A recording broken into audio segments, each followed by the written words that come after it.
Refinery has turned into one of the most fought-over words of this whole war.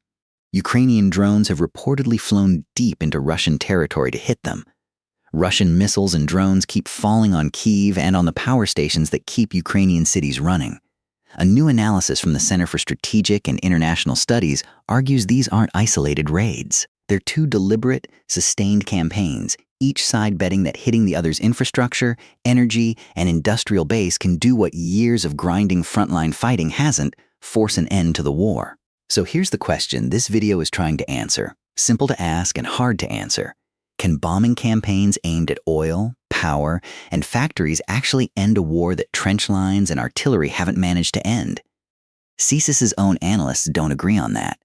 By the end of this video, you'll see why. What each side is actually hitting, what's been verified, what's still just claimed, and what past long-range bombing campaigns suggest about whether this one can work. Let's start with what each campaign is actually built to do, because bombing campaign covers two very different theories of how a war ends. Ukraine's long-range strikes target Russia's energy and industrial base mostly: oil refineries, fuel depots, and facilities tied to producing or maintaining weapons. Based on CSIS's assessment and other open-source reporting on the strikes, the logic here is economic and logistical more than narrowly military. Refineries process the fuel that moves tanks, aircraft, and trucks. Export revenue from oil and gas products helps fund the war. Degrade that refining and export capacity, and you slow the war machine from the inside, one facility at a time, without ever crossing the front line. Ukraine has leaned increasingly on domestically produced long-range drones for these strikes, reportedly reaching targets hundreds of kilometers inside Russian territory, though the figures vary by source and are hard to verify independently in real time. Satellite imagery and fire tracking data have, in a number of cases, confirmed that a strike hit a given facility. Confirming the actual damage to refining capacity, output loss, or how fast a site comes back online is a lot harder, and CSIS is careful to flag that difference.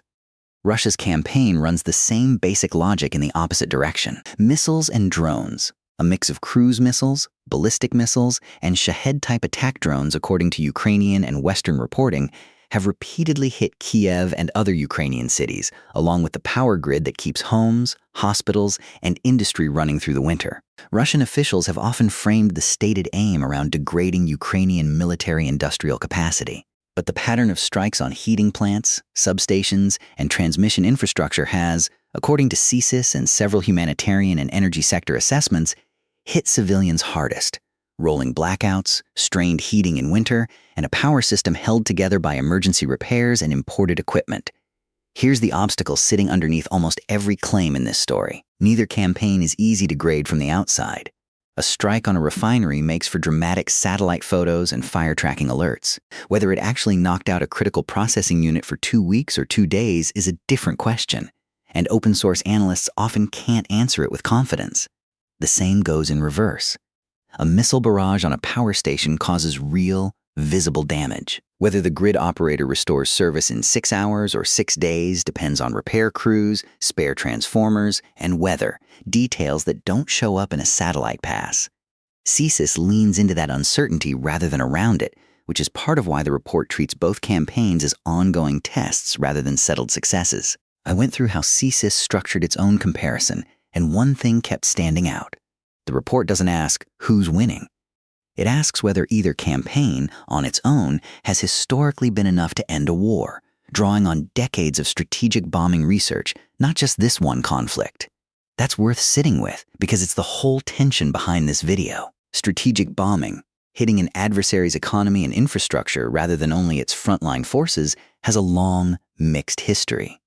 Studies of earlier conflicts have found again and again that industrial and energy bombing campaigns run slower and less decisively than their planners hope, because economies adapt, repair, disperse, and improvise faster than analysts predict going in. CSIS's analysts are split, per the report, on whether Ukraine's and Russia's current campaigns will break that pattern or confirm it. Ukraine's strikes have reportedly pushed Russia into at least some fuel export disruptions and localized shortages, based on regional reporting and market analysis cited alongside the CSIS assessment, though the scale and duration are genuinely disputed among analysts, and Russian officials have publicly downplayed the impact. Russia's strikes have reportedly pushed Ukraine into extended blackout periods in past winters, with the government publicly acknowledging the strain and asking residents to cut consumption during the worst damage periods. Both governments have, at different points, accused the other side of targeting civilians rather than legitimate military or economic infrastructure.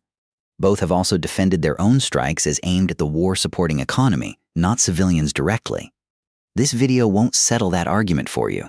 It's laying out what's confirmed, what's contested, and leaving you to weigh it. The strikes themselves are one story. What's actually confirmed about their results is a much shorter, much more careful one, and that's where this gets genuinely interesting.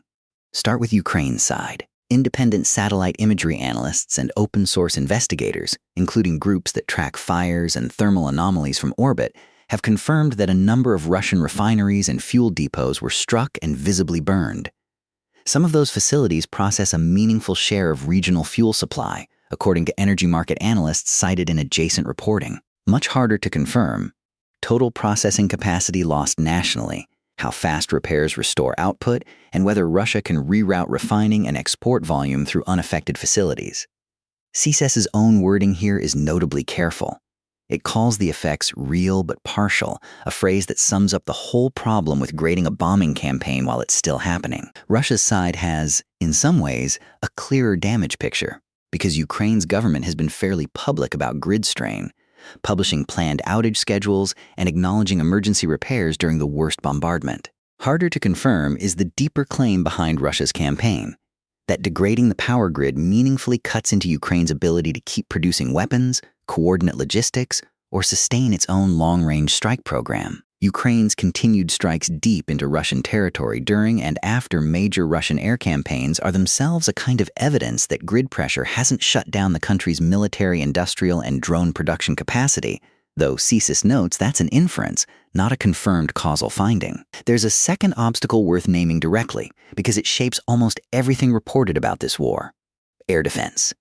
Ukraine's ability to intercept incoming missiles and drones using a mix of Western-supplied systems like Patriot batteries alongside Ukrainian-operated systems decides how much of Russia's campaign actually lands versus gets intercepted before it does damage. Interception rates have reportedly swung a lot strike to strike and are themselves contested, with Ukrainian officials, Russian officials, and independent analysts sometimes citing different figures for the same barrage.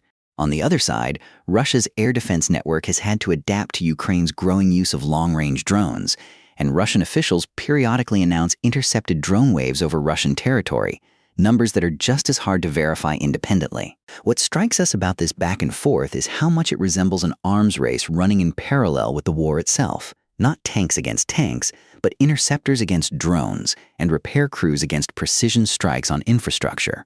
Every improvement on one side changes what the other side has to build next. Now here's the part of CSIS's analysis that will probably draw disagreement, and it's worth naming directly rather than dancing around it. If neither campaign has produced a confirmed, decisive shift in the war after this much sustained effort, it's fair to ask whether racing to end the war even describes what's happening, or whether both sides are settling, in practice, into a long war of mutual attrition dressed up as strategy. That's not CSIS's official conclusion word for word, but it's the uncomfortable implication sitting under a lot of the report's caution. So here's a real question, not a rhetorical one. If you were watching this play out from either capital, would you keep escalating a strike campaign producing real but unconfirmed, partial effects, or would you decide the strategy needs to change? There's no clean answer, and that's roughly the position both governments are reportedly in right now. Most people assume a war like this comes down almost entirely to frontline territory: who holds which town, whose forces advance, and whose retreat. CSIS's report is a reminder that a second, quieter war has been running the whole time, fought with drones and missiles hundreds of kilometers from any trench, aimed at oil, power, and factories instead of soldiers. It doesn't get the same daily coverage as frontline maps, mostly because its effects are slower and harder to capture in a single photo. There's a detail in how both sides talk about these campaigns that stuck with us. Officials on both sides describe their own strikes almost identically: legitimate, precise, aimed at war-sustaining infrastructure, while calling the other side's strikes indiscriminate or aimed at civilians. That symmetry doesn't tell you who's right. It tells you that the phrase legitimate target has become part of the war itself, fought over almost as hard as the targets are. So where does that leave the actual question CSIS set out to answer? Can either campaign end the war? The honest answer, per the report, is not on its own, not yet, and maybe not ever without changes on the ground, too. Analysts cited in the assessment point out that strategic bombing campaigns in past conflicts rarely worked alone. They tended to matter most paired with battlefield pressure that an adversary's weakened economy genuinely couldn't sustain. Whether Ukraine's strikes are wearing down Russia's ability to sustain frontline operations, or Russia's strikes are wearing down Ukraine's, is described in the report as plausible but unproven at the scale needed to be decisive. Put yourself in the shoes of an energy sector planner in either country for a second. Spending your days rerouting supply, prioritizing repairs, guessing which facility gets hit next, working with only partial information about what actually happened at the last one. That's the operational reality behind both campaigns, mostly invisible in day-to-day war coverage focused on front lines and territory. One more obstacle is worth naming, honestly, because it's the reason this video keeps using words like reportedly and according to. Independent verification inside an active war zone is extraordinarily hard. Satellite imagery can confirm a fire. It can't always confirm cause, scale, or downstream effect.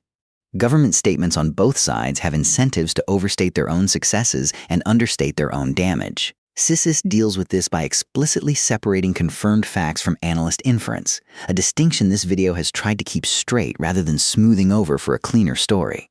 So let's come back to where we started. Two governments, two long-range strike campaigns, each built on the bet that hitting the other's economy and infrastructure can succeed where frontline fighting hasn't. CSIS analysts don't think either side has proven that bet correct yet. What they do think, and this is really the through line of the whole report, is that both campaigns are likely to keep intensifying regardless, because neither government looks willing to be the one that stops first. If there's one thing we'd want you to sit with after this video ends, it's this. The parts of this war that make headlines, a city under missile fire, a refinery burning on satellite images, are also the hardest to grade honestly in real time. The full picture, according to CSIS, probably won't be clear until well after these campaigns are over, when researchers can go back through economic data, repair records, and export figures that simply aren't available yet. Until then, the most honest thing anyone can say is what this report says. Real effects on both sides, at a scale that remains genuinely contested. We left out some of the detail on how CSIS's analysts compared this to past strategic bombing campaigns just to keep this focused. If you'd want a deeper breakdown of that, say so in the comments and we'll consider it for a follow-up. For now, here's the honest state of play. Ukraine's strikes on Russian energy and industrial infrastructure are real, ongoing, and have produced confirmed but partial effects. Russia's strikes on Ukrainian cities and the power grid are real, ongoing, and have produced confirmed but partial effects. Neither has ended the war. Both, according to CSIS, are likely to continue and possibly intensify, precisely because neither side has gotten a clear enough result to justify stopping. If you want to go past this summary, CSIS publishes its full assessment, and it's worth reading directly rather than taking any single video's word for it, this one included.